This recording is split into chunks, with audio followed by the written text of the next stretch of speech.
Morning guys, so namin karon ni Immortal guys oh. Nagbuyog ng ano? Pinaka-trador ako nga pamangkon sa tanang mga design si Immortal Jingle Sabia.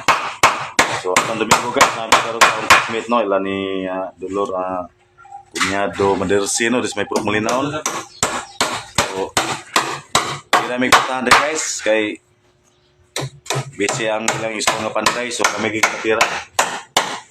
Kauban ako si Immortal. Ano siya guys ha? Sa itong gusto pa yung mga design di ano? Kisame, may estilo kahoy guys, metal parig, unsa. Game lang sa guys kay kami na yung tira na. Ilis mo jam guys, mo na ni tirada ron ha? Mga pantay lang ang tanaw. Para nga pag-repair ninyo, magamit niya yun sa tagiya yung putahan. Ano yung tirada guys? Talks na lang mo kay sigaran doon ang tira mga sirman. Pakako ni diri. Punta ko kayong wang diri. Minton pa ni ugma pa yung mata ng jam. Di man mo ang putahan, di man mo pwede tarugot. So, ano yung tirada guys? Gamitan lang naman yung stick wheel niya. Talks ninyo, lansang.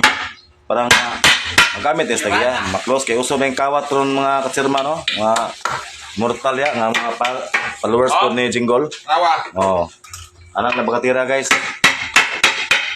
Kaya na itong kinaraan guys ha, nga bakbakon pa ninyo ng mga kuhan guys, ng jam, bakbakon ng simento, nga magtakot kay ayun na to. Eh, di na to maong. Sa mga elders pa to nga mga panday sa mga tirada. Wala yung bungkag na. Wala na yung bungkag na. Basta si Immortal tirada.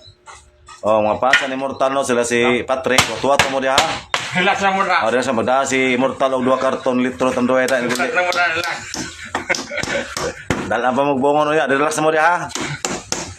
Nangita mo asa si Immortal ron. Napadis Mulinaon ng kamot. Bumutang tiil eh.